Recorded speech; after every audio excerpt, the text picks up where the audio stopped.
Hey, what's going on, everybody? I'm Scavenger. Welcome to another episode of Chasing Sunsets. I hope you all are ready as we get into this episode. It's going to be a bit of a longer one. So if you are ready, go ahead and kick back, relax, and let's get into the video. Who's calling? Oh, it's Ricky. Hello. Hey, Ricky. I hate that name. Makes me sound like a little girl. Well, we both know you're anything but. Was thinking about getting out of here after the season. Need a roommate? If I did, you'd be on the short list. Here, sending my application just in case. Okay, application has been... Oh, well, he's got something. Paperwork seems to be in order. Do you have any references? What do we got? Oh. All right, let's see. You've met both of these girls, and they'll vouch for me. I'll let you know as soon as I have a room to rent. If you're at full occupancy, I might be open to sharing one. How could I say no to that? Simple, you don't. Oh, and Hank made a full recovery and was released back into his pack yesterday. There are paw prints around the lodge everywhere. Maybe we made some friends.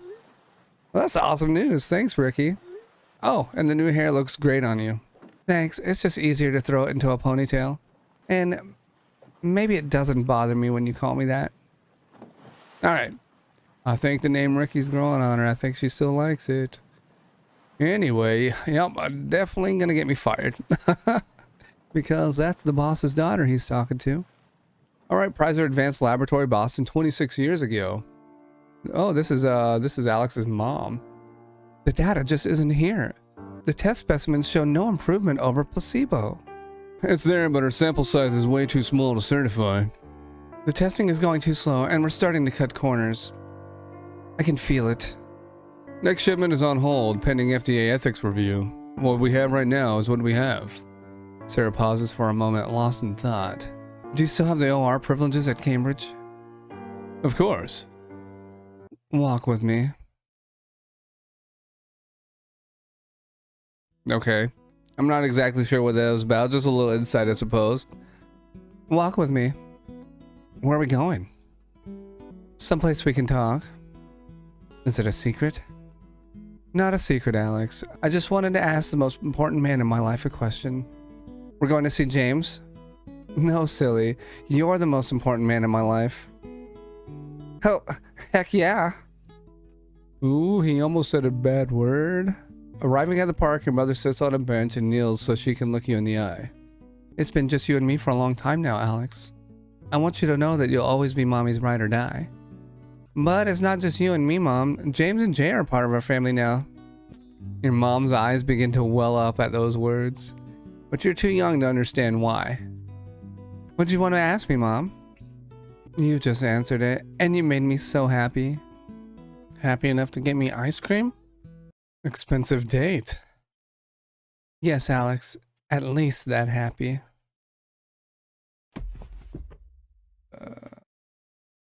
Okay. What the heck is that? Why is it so loud when you walk, Mom? What was that? It was an interesting noise. Anyway, we're back in the Republic of Honolulu annoyingly early. Ew, very annoyingly early.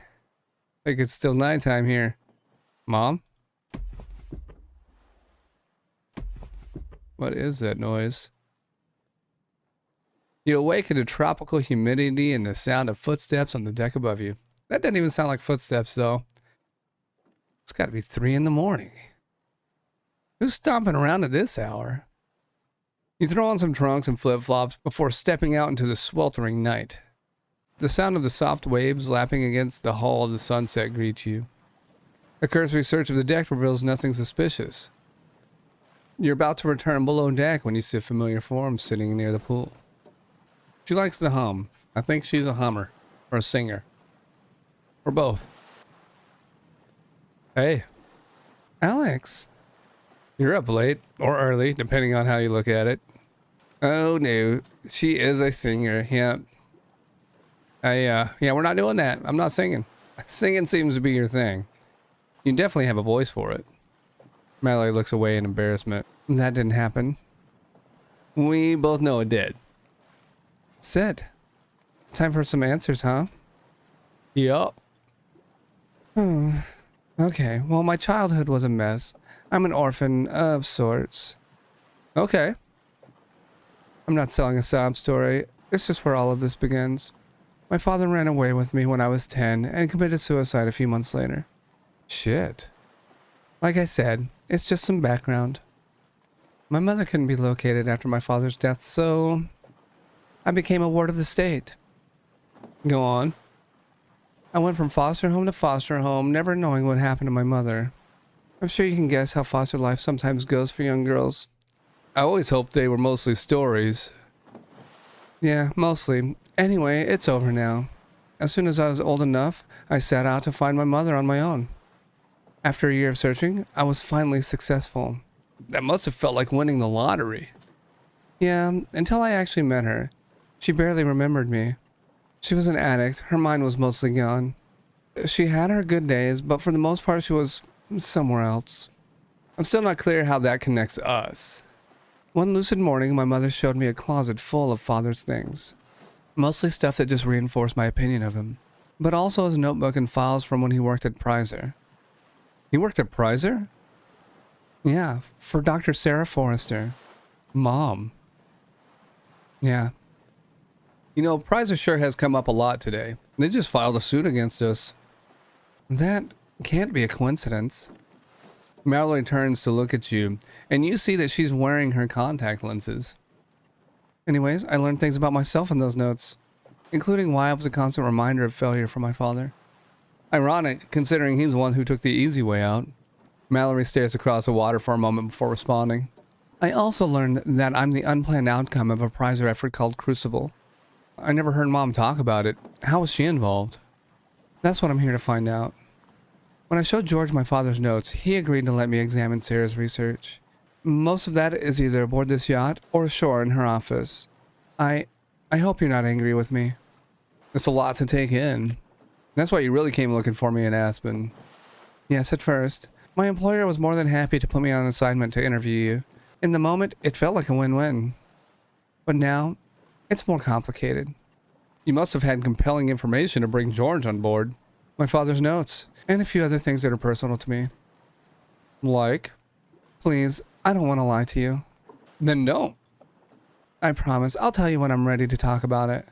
You're not gonna pop some Jerry Springer lost sister bullshit on me, are you? Mallory punches you playfully on the shoulder. Okay, I was like, she's not gonna answer it, is she? That'd be a real trick. I'm only 3 months older than you. Your mom may be exceptional, but I'm pretty sure she had a standard issue uterus. My memory's fuzzy on that point, if I'm being honest. Mallory's laugh is almost as musical as her singing voice. I don't think I've ever met somebody as constantly happy as you. Happiness is a choice. Though, I've always seen myself as hopelessly flawed. My father had a lot to do with that. Some things a child just can't unhear. You think spending time buried in Mom's notes will help? I don't know about that, but something else already has. What's that? Spending time with her son, silly. Oh, we'll put our arm around her. I don't think we're ready for kisses. He doesn't mind spending time with you either, you know. Her smile seems uncertain at first, but slowly gains confidence. Good, but if you start referring to yourself in the third person, I'm just gonna make fun of you. Noted. I'll need to share this with my sister, you know. Do what you think is right. You both stare out to the sea in silence. Your arm remains around her waist. After a few minutes of quiet introspection, you move to get up. This was nice. But you need to get some rest. Yeah, let's talk more tomorrow. I'd like that. You stand and smile at Mallory. Good night. Good night, Alex. Sweet dreams. That would be funny. Like, I've already said it before that it'd be interesting if she ended up being his, like, long-lost sister or something. But I'm kind of not thinking that now based on what she said and everything. It'd still be kind of weird. Maybe she could be. She was part of a project, like a scientific project, so she could be like a test tube baby or something. You don't need a uterus for that, do you? Or maybe you do. I don't know. I don't know. This is a fictional story, so anything's possible. Anyway, we're still in Honolulu, and it's a little bit later in the morning now. And he's asleep again. You awaken to the sound of knocking on your stateroom door.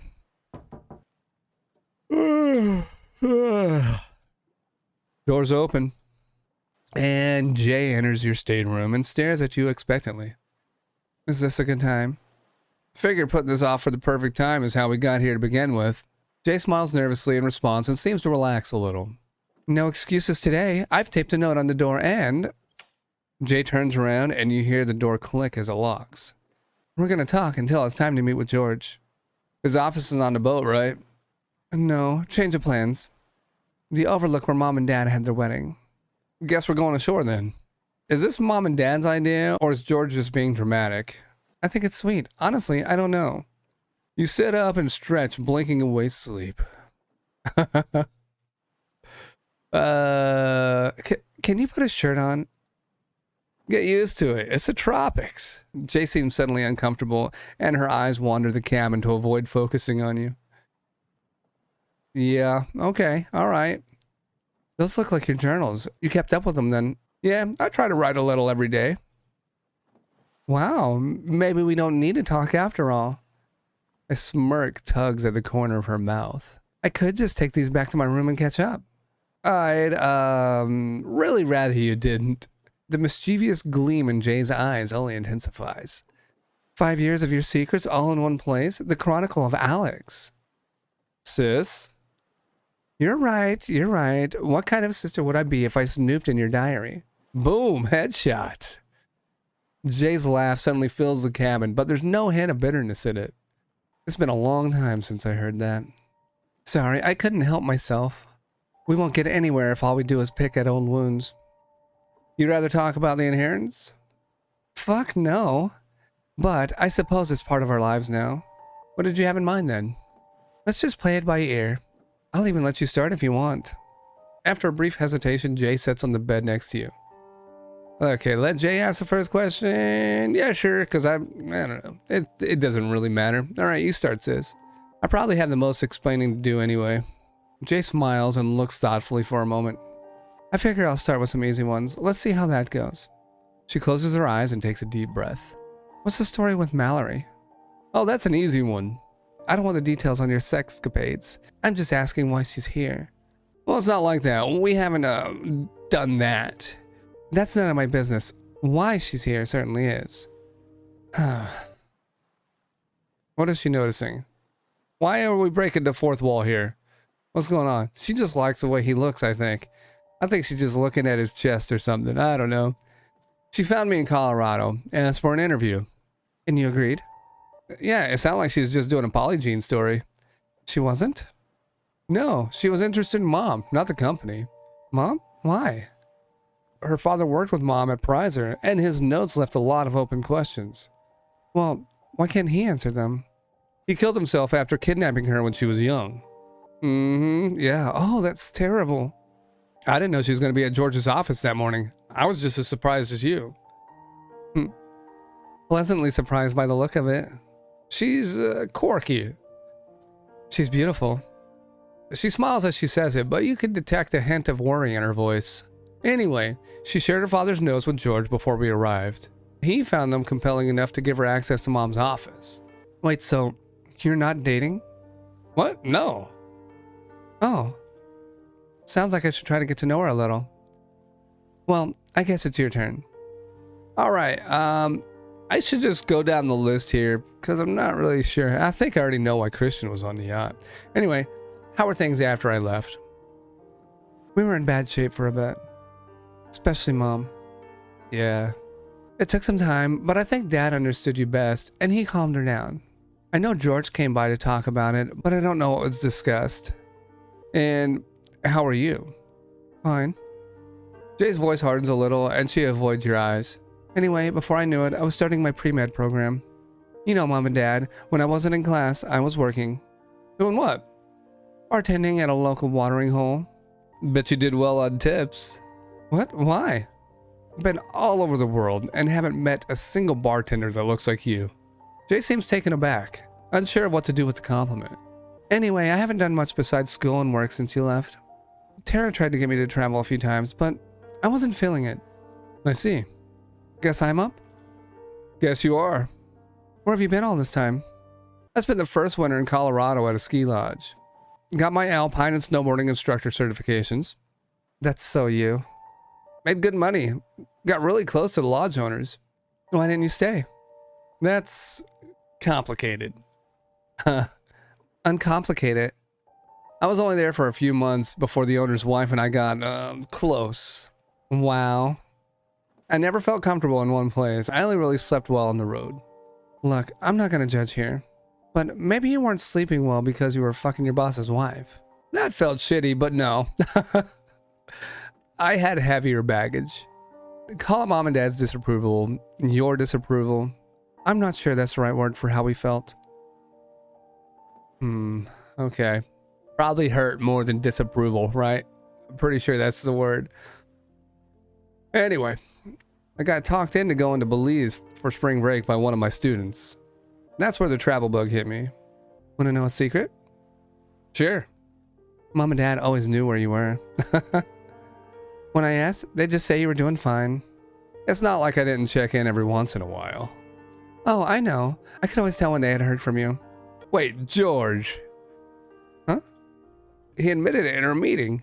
George said he could track my phone because it was in their name. Makes sense. They avoided talking about you around me. Why? Jay just looks away, but doesn't answer. Anyway, I made a friend in Honduras and sort of tagged along with him. That must be when...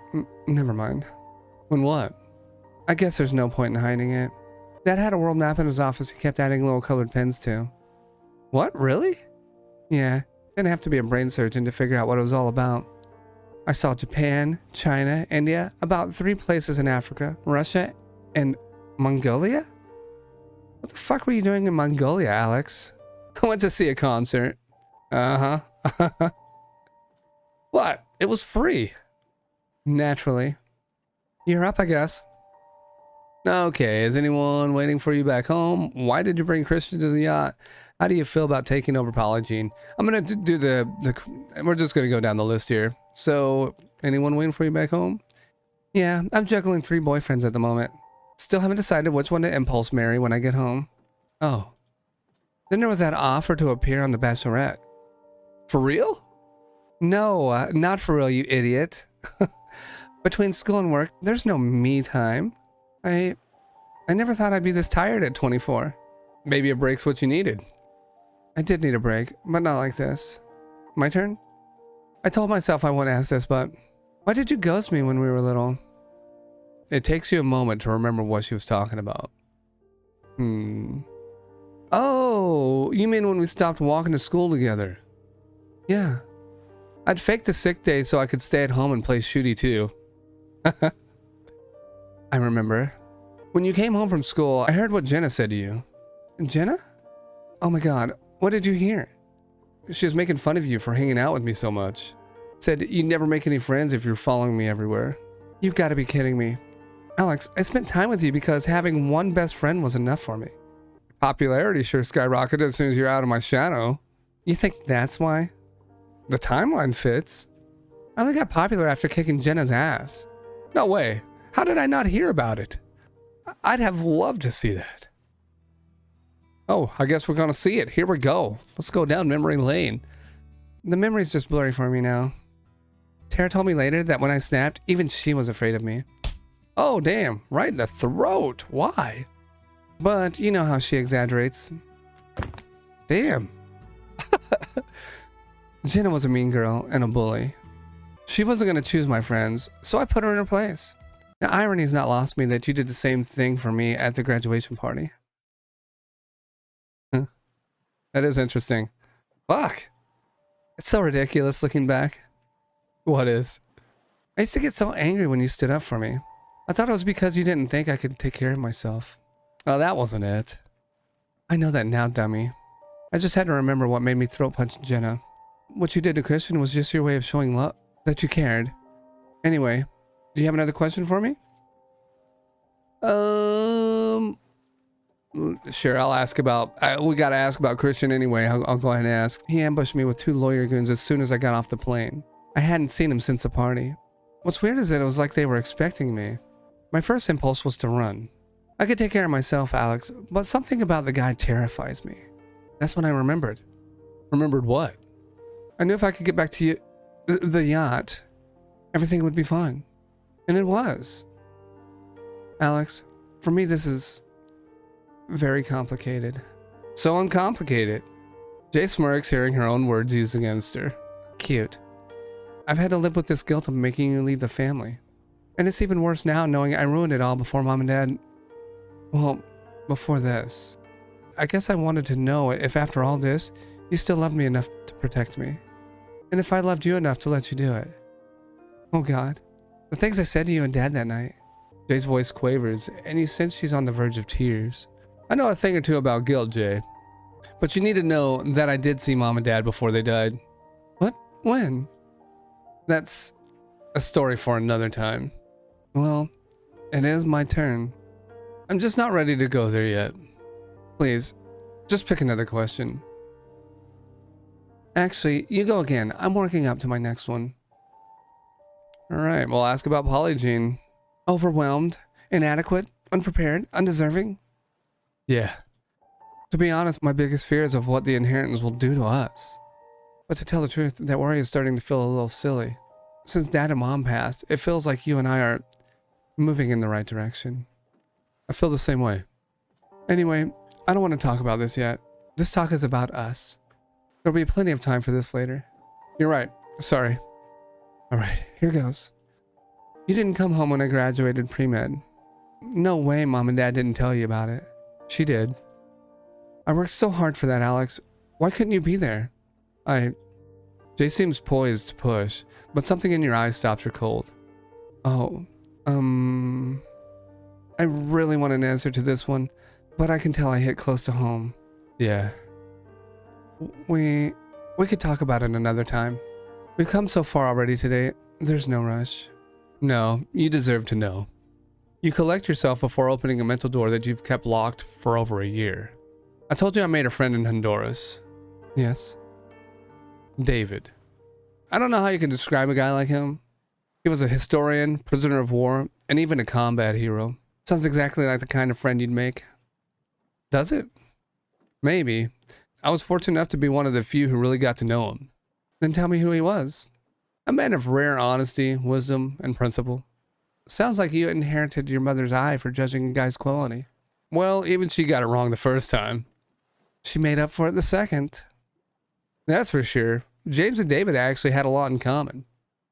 Anyway, all of those push pins on Dad's map, David and I were traveling together. He did this willingly? Still got jokes, I see. Sorry, please continue. He wasn't the easiest person to get to know. But he taught me first how to survive, and then how to thrive. Oh my God. Were you two an item? No, nothing like that. Not that there's anything wrong with it. That door may be locked, but I could still throw your skinny ass out that window. You expect Jay to keep teasing you, but she just waits for you to continue. He showed me that dwelling on regrets just cheats you out of life. He taught me about respect and the kinds of strength that you don't learn in sports. But he saved the most important lesson for last. What was that? Uh-oh. What's he gonna say? So, Mom did call and gave me the details on your graduation. Valedictorian, she said. She was so goddamn proud. I was too. You were? David and I were in Tennessee, close to the Libyan border. We're headed north to Tunis and from there to Sicily by ferry. Sicily? That's where you were and Mom and Dad had their accident. Yeah, I was to fly home out of Italy while David took care of some legal stuff. What's he so far? David's brother got rich on cup coin and gifted him a villa in Palermo. He was going to handle the transfer of ownership while I was in Boston. And that's when everything went to shit. Alright, where are we at? I don't know that word. But we're in Tennessee, however you say it. I don't know. A year ago. Alright. Here's David. I have enough cash to cover your flight home out of Naples. Come on, David. I can still afford a plane ticket. The thunder of a distant explosion rolls across the desert. Bad business, that. Libya's gone to hell. There's a border crossing here, so refugees? The State Department just flipped it to red for travel. Ugh. Let's find a caravan and give our feet a rest. Whole town feels like a powder keg. Tell me what you see. No children playing. It's morning, almost no activity.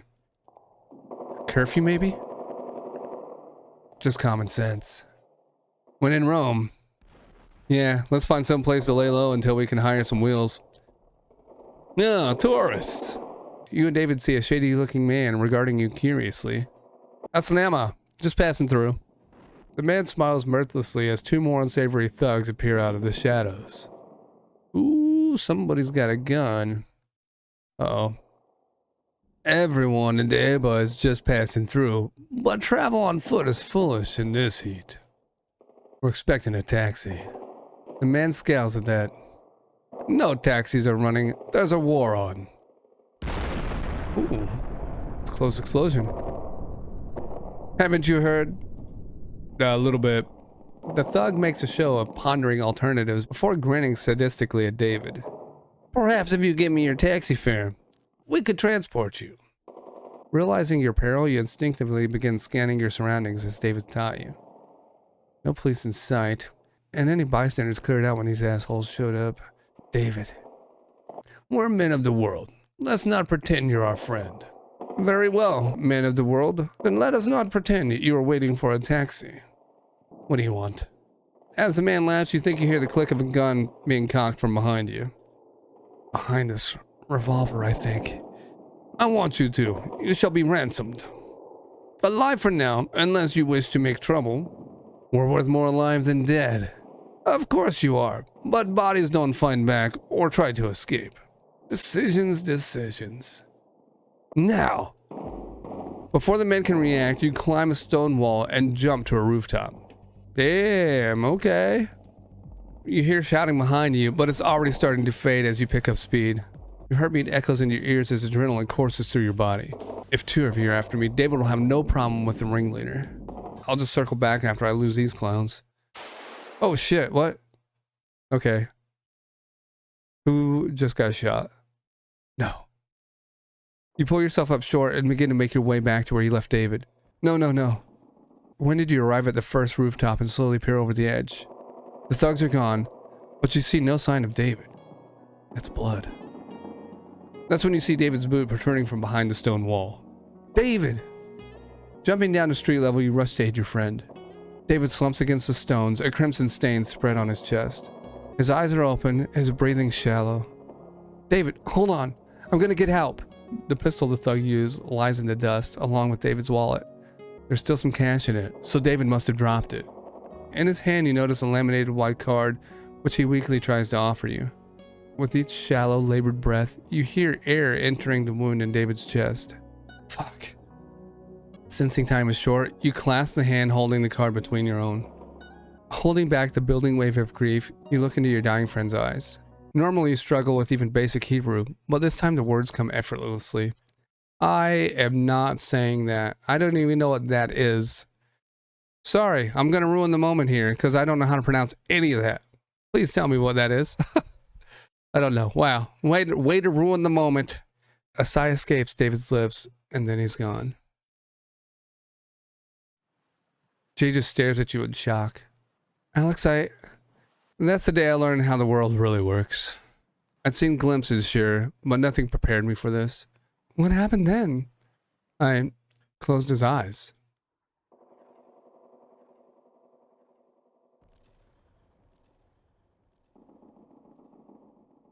And I said goodbye. Then I pulled his body out of sight into the alley. There was a phone number in the card in David's hand. I don't know how long I sat there before I called it. I was numb. The war sounded a million miles away. I don't even remember what I said to the man who answered. I must have given him our GPS fix because they came for us. Who came? David's old unit. Oh, damn. All right. No uniforms, but armed to the teeth and frosty as hell. They appeared out of thin air like ghosts. I don't know what I would have done if they hadn't come. The bandits might have come back to finish the job. Maybe I'd have just become a footnote on the news. I was beyond caring what happened to me. I only snapped out of it when I felt a hand on my shoulder.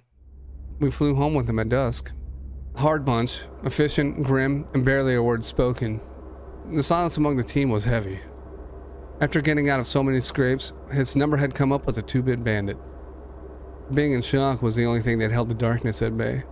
You reminded him of Yuri. Of who now? When David was in captivity, He shared a cell with another hostage, a student named Yuri. David was always a stoic one, but that icy facade hid a very big heart. Yes, it did. Even after a year of daily torture, Yuri's good spirits never wavered. No matter how he was brutalized, he refused to break. At night, he'd say, David, real men don't need fingernails. Save them for the ladies. Or, pinky fingers are the most useless fingers. David never spoke of his time in captivity. He would not have wanted to burden you. One evening, David was alone in his cell. Yuri did not return. A week later, one of his captors told him that Yuri had been beheaded on camera. In reality, Yuri's ransom was paid and he had been returned to his family. Knowing David, that didn't go over well. Indeed, it was meant to break his spirit, but instead David broke his guard's neck. We learned later that he killed 4 men escaping the place barehanded and malnourished. Damn. His first thought was to find Yuri's body rather than his own safety. Not sure if that sounds suicidal or like classic David. We don't leave men behind. You didn't leave your men behind. But I ran, and he paid for my life with his own. Gladly, Alex. Just as you would have done for him if the roles had been reversed. How can you be so sure? I can be sure because David was. The grizzled veteran pauses for a moment before extending his hand.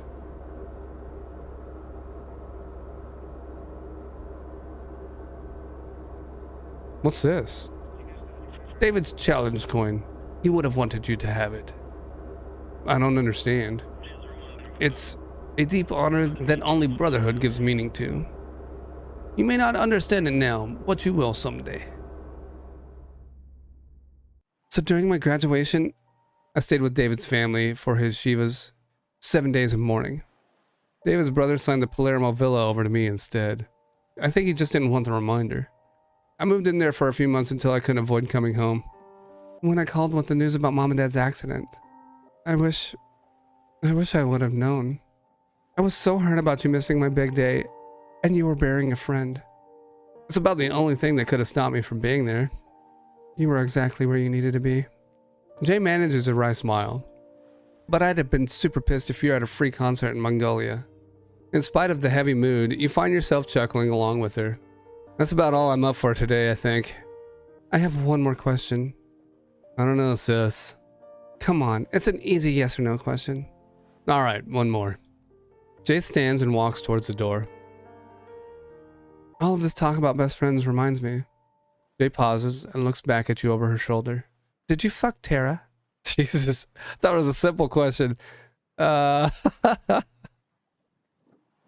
don't even remember this happening, but I guess it did. When did we do this? I don't remember this at all, but I'm not gonna lie to her because it tells me right here which one's the truth and which one's a lie. Jay turns to face you with a conflicted expression. It's not what you think. She didn't betray you. She was throwing a Hail Mary. What? Jay approaches you hesitantly. You instinctively rise from your bed, unsure of what to expect. Fuck, I can't tell what she's thinking. I already knew. What? Then why did you ask? You feel an inexplicable tension as your sister stops short of you and looks into your eyes. Thank you for telling me the truth. It would have been so easy to lie. Oh, wow. I made a good choice. See? Honesty is the best policy. Jay rests her head against your chest, and you feel the warmth of her hands against your back. I meant it when I said it was not what you think. Tara loves you. I know. No secrets between sisters. Oh, okay. She's starting to have feelings. I'd forgotten a scent. But Jesus, his body. If we're stuck together like this for a month, I'm in trouble. Uh-oh. Jay's hug suddenly changes from caring and tender to sensual and intimate. Before you can react, Jay thrusts her lips against yours impulsively. You kiss her back without hesitation as her scent surrounds you. You grasp her waist and pull you into you as you feel feelings resurface. The kiss is brief, but incredibly intense. You feel unsteady, as if the yacht was hit by a wave. As quickly as she pounds on you, she reacts in shock and dismay. I have to go. I'm sorry. We'll talk later. Do not disturb. Okay. Oh, okay. All right. Like, well, maybe we'll talk. Maybe. Boom, headshot is the achievement. Okay. She darts out of your room so quickly you never get a chance to finish your sentence. Fuck. Okay, I don't know how that's gonna go. Anyway, we're in the harbor now. It's near sunset. How are things gonna be? She's been avoiding eye contact, but at least she doesn't seem angry. The kiss came out of nowhere. Please forgive an old man's sentimentalism, you two. Place seems smaller than I remember. We're just bigger. Just so. In any case, the Prizer lawsuit has proven a bigger speed bump than I anticipated. How so? The plaintiff claims to have a whistleblower inside of Polygene that will testify against us. It's all bullshit, George. Mom would never resort to... I know, sweetie. The whistleblower isn't what bothers me. Then what got you rattled, George? It appears a judge on the case may be compromised. Well, can we file a motion to recuse? We could, if we had evidence. All we have at the moment is an educated guess. Judge Bear's ex-wife just received a grant for 14,000 shares of Prizer stock. You don't think... Yeah, I think the judge plans to retire with his ex-wife someplace warm and sunny. There are no coincidences. What can we do? I'm working on it. For now, I need you to both listen very carefully. Sarah and James loved you very much. But they weren't going to put the welfare of so many in the hands of kids. Well, neither of you are kids anymore, but you lack wisdom and experience. And there's no better proof of that than your inability to get along. George, I know it seems that way, but we are talking, and I think we've really come a long way. Nobody would be happier than me if that were true. Nonetheless, one of you will be left in charge of Polygene Biotech when this is over. And right now, neither of you appear to be up for the task. Because we're not. To your surprise, Jay doesn't protest. Instead, she edges in toward you until you can feel the bare skin of her hand against yours. What do you need us to do, George? I have a very short period of time to show you the ropes. So we'll meet here each morning, and I will give you each an assignment. Are we working together, or... That's up to you, as long as everything is done. What kind of tasks? Mostly the learning how to run a business guide. But there are other qualities I'd like to have a better look at as well. So, that's it? Meet here in the mornings? Yes, until told otherwise. And then we meet again in the evenings to see how you both performed. How long do you plan for this to go on? Until one of you demonstrates that you have what it takes. What if neither of us does? We both do, Alex. We just need to show him. That's the spirit. Now enjoy the sunset, and then we can head back to the yacht. George steps away, leaving you and Jay to watch as the Pacific begins to swallow the sun. Last time we were here, I came to terms with the idea that I'd be sharing my dad. But in return, I gained the best mom, and an infuriatingly complicated brother. You don't answer for a long moment, lost in memory. Now they're gone. What does that make us now? I don't think we're legally... anything. Jay scoots over until there's no gap between you. Whatever happens, you'll always be my brother. I'm sorry to interrupt, but Miss Chapman just texted me from the Polygene Annex. She wants to talk to you, son. Says it's important. I'd rather not. What do you think, sis? Sure thing. You know what? Let's ask sister. I guess if we're going to work together, we should start now. Did she give any more details, George? She said she stumbled across something while she was in your mother's files. Something that affects the company. Seems like a no-brainer to me. You better check it out. All right then. How do I find her? Let me send a location to your phone. I can call ahead and clear your access, but I have a meeting I can't miss. It's all right, George. I can find my own way back to the sunset. All right, a short time later, and we are on the sunset. Who is this? Jay notices a distinguished-looking man standing near the door leading to the bellow decks. Everyone still ashore? Indeed, little miss. I'm Le Capitaine, by the way. You can call me Oliver if you like. He has a French accent? Guess what? Not anymore. His French accent feels cultivated to be unmistakable, yet so easy to understand. Nice to meet you, Oliver. My name's Jay. Monsieur Campbell's daughter. A fine sailor himself, but a better man. Yes, he was. I am very sorry for your loss, Miss Jay. Thank you. Jay deflects to a topic less painful to talk about.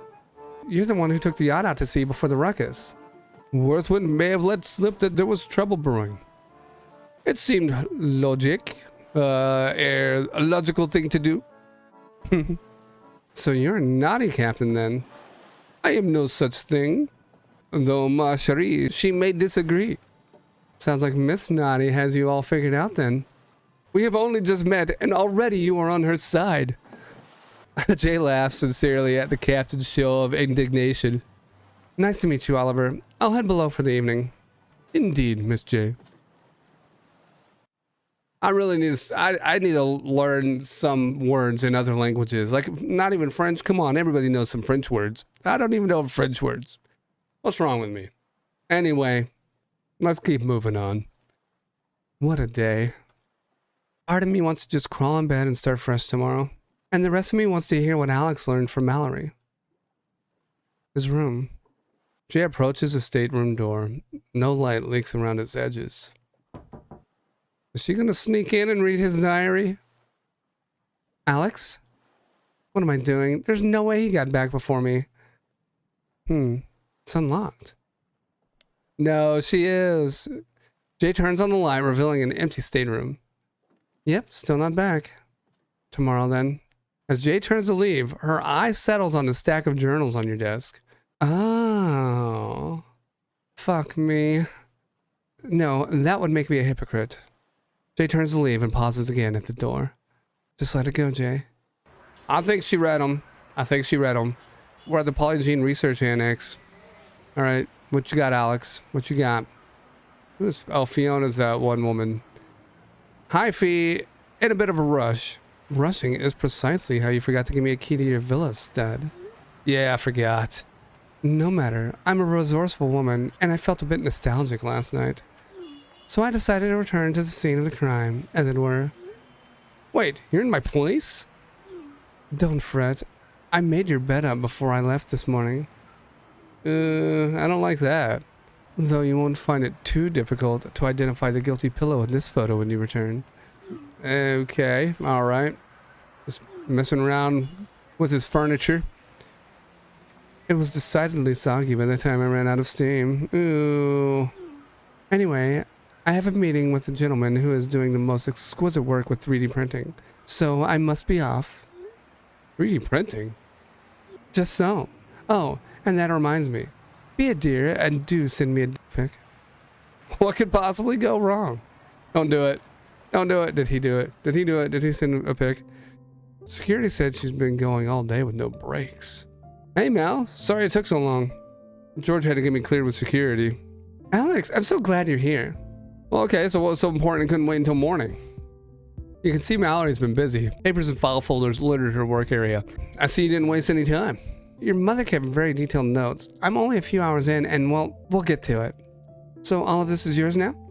Hardly. The Prizer lawsuit has everything up in the air. On top of that, Mom and Dad set some conditions before either of us takes the reins. That doesn't surprise me at all, actually. What do you mean? I almost feel like I'm getting to know her reading her work. She'd never leave all of this to chance. When you put it like that, I wouldn't worry. I don't know your sister at all, but if she's anything like you, I think Polygene will be just fine, no matter who ends up running the show.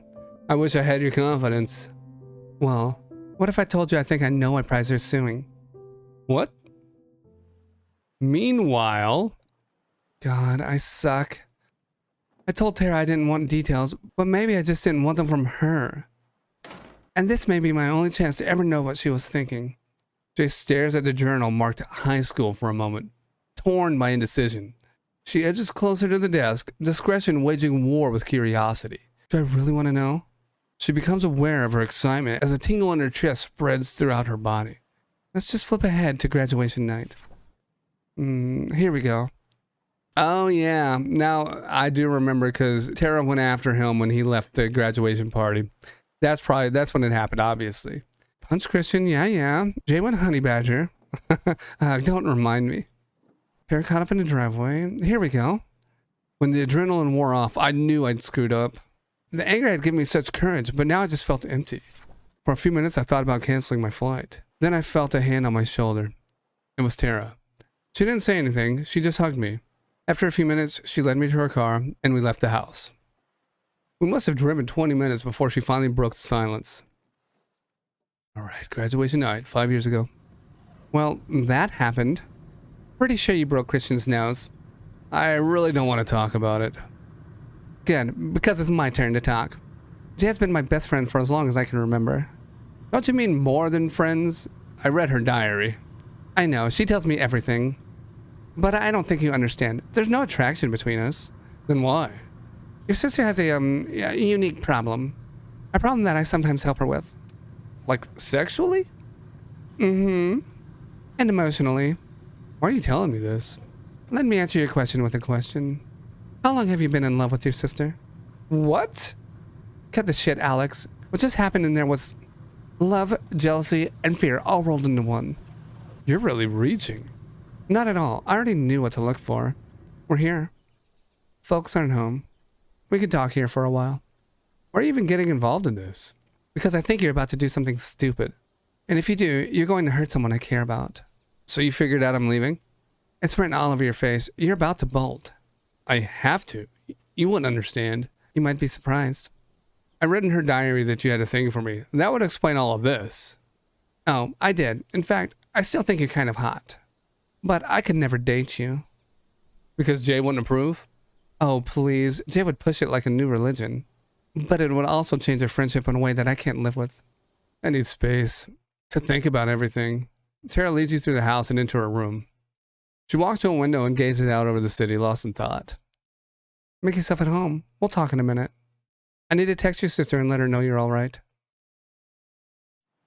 Wait, Tara thought he was in love with me? Why didn't she ever say anything? Apparently there are some secrets between sisters. Hold up. I remember that text message. Right before I got in the shower, I decided to tell Alex how I felt the next morning. So frustrating. If I just said something a day sooner. You lay on the side of Tara's bed, gazing at the ceiling. Tara settles in next to you. Your bed smells like her. Mm-hmm. She slept right there every day since the Christian incident. You share a bed? Surprise? I helped her with the problem last night right where you're lying. You mean, yeah. Oh my god, kill me now. God damn it, Tara. I knew you'd kiss, but I didn't know you two were gay or not. We're both very much into guys. Then how? She has a problem I help her with, as a friend. What problem? That's her secret. Just like how you feel about her is yours. Jason envelops you as you talk to Tara, along with a faint hint of her musk. So, where will you go? I've dreamed of becoming a snowboard instructor. Colorado or Utah, maybe? You know how many people you'll hurt if you leave like this? Yeah, I also know who I'll hurt if I stay. Maybe I could help you. The way I helped Jay? You mean, let me be Jay tonight. Oh, this sounds familiar. Let me what now? How would that help? I hope this will get it out of your system and you can go back home tonight. It's a Hail Mary. I can either do something or do nothing. And right now, both feel like betrayal. Just let me go. Then it's entirely on me. Not without a fight. If there was something I could have done to change your mind and didn't. Tara moves so she's facing you and her eyes seem to glow in the low light. Jay's an amazing kisser. We taught each other. Tara's face moves closer to yours and you realize she's wearing Jay's lip gloss. Impulsively, you pull her into a kiss, imagining Jay's mouth against yours. You kissed her last night. Mm-hmm. All of her. Years of latent desire for Jay shatter your tenuous shreds of resistance. Tara's gaze turns sultry as she begins to shed her dress. Whoa, whoa, whoa, whoa, whoa. Hold on right there. Now, this is YouTube, so I can't show you guys what's going on now. If you guys want to see all that stuff, then consider maybe becoming a patron, or better yet, why don't you go support Stone Fox Studios and play the game yourself? Anyway, let's get past all the stuff that I can't show you and get back to the story. I think he's going to walk in, though. In her blissful state, Jay is oblivious to the wetness on her fingers soaking into your pillow.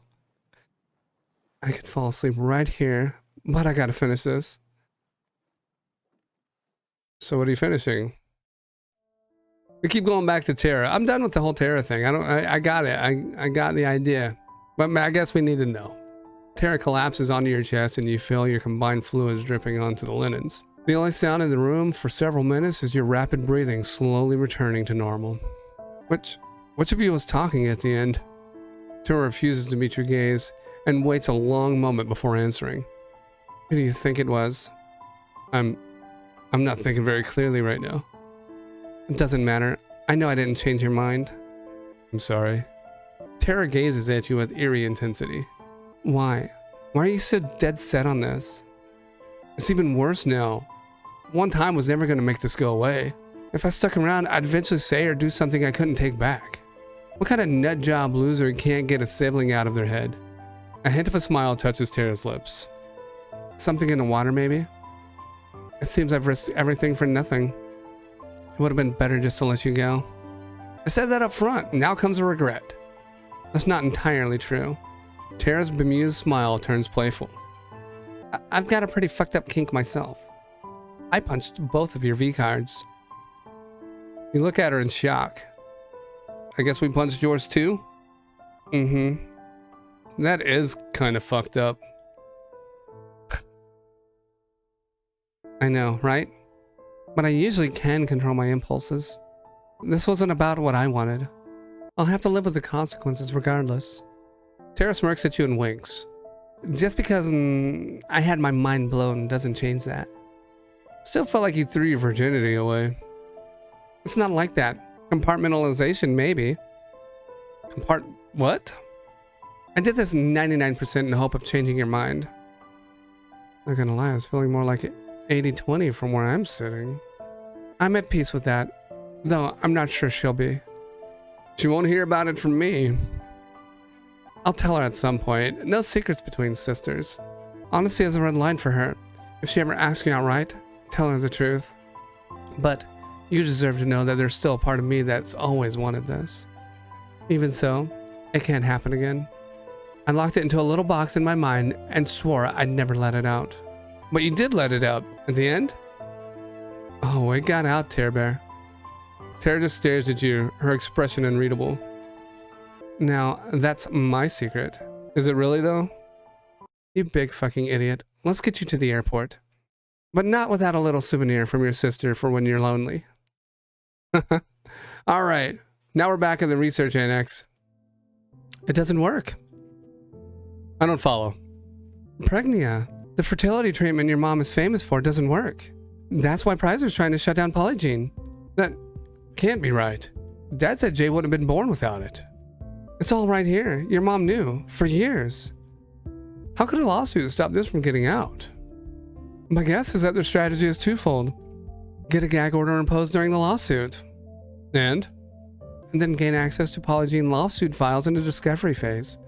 If they can show Sarah's own research was based on her research with Prizer, they may be able to use her work to create a fertility treatment that actually is effective.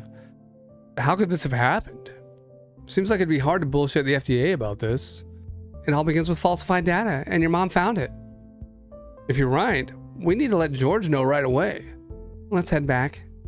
Mallory. Yeah? You were snooping? What do you mean you were snooping? No, she did great work. I think. Thank you. I know, it's not why I'm here. You could have sat on this, but you didn't. It might give George an edge. If nothing else, now we understand why this is happening. How can I thank you? Mallory blushes and looks self-consciously at the floor. Buy a girl a drink? Let's find George first, and then we'll negotiate. Mallory's confidence reasserts itself when she shoots you a playful smirk. Better bring your A game. Who knows what I can barter a drink up to? It's over, Mallory. I have the high ground. You underestimate my power. You little closet nerd. Pot? Meat kettle. Oof.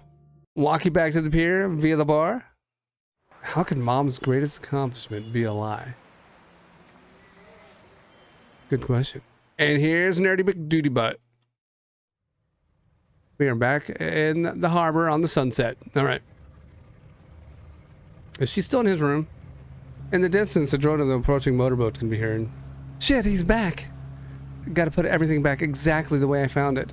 By the time the Zodiac ties up, Jay is gone and his stateroom is back in order. Mostly. That was close. I barely got my door shut before I heard him in the hallway.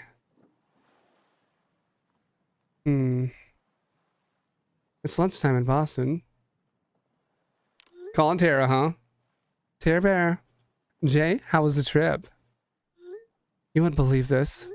I got a selfie with Lexi during my layover. Get the fuck out. Gimme. We're gonna send that pic. There it is. Oh, that's a good selfie too. Oh my god, oh my god, oh my god, oh my god. I'm hyperventilating in the coffee shop. She was so down to earth.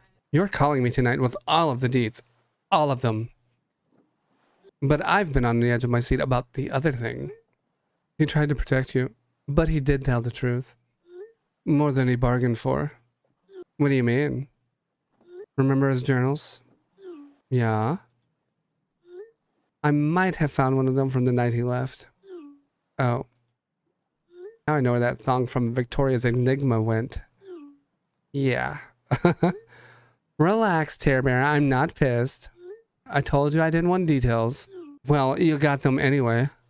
What are you gonna do now? I think I'm gonna go all in on Alex. I won't get another chance. And that's the bad bitch I know. No prisoners. Okay. They do pretty much talk about everything, don't they? Jay glances fondly at the thin wall separating her room from yours. Well, hello there, my old friend. Now, where was I? Oh, yes. Is she finishing up? She is. All right. And that is the end of the chapter. Let's see. We can look at, let's look at a little bit of a chapter summary here. All right. Mallory is interested still, and she enjoyed including Alex in the research, which is good. I want her to trust me. Love, not so much, because I think I know which direction I'm trying to gear towards, and we'll see if it plays out that way, if things change as we continue through the next few chapters. But anyway, let's take a look at the summary for Jay. Now, Jay hopes to run the company jointly with me, so at some point in here, we missed a trust point. I'm not sure where that would be, but we got all the love points. Jay is afraid of what her reignited attraction means.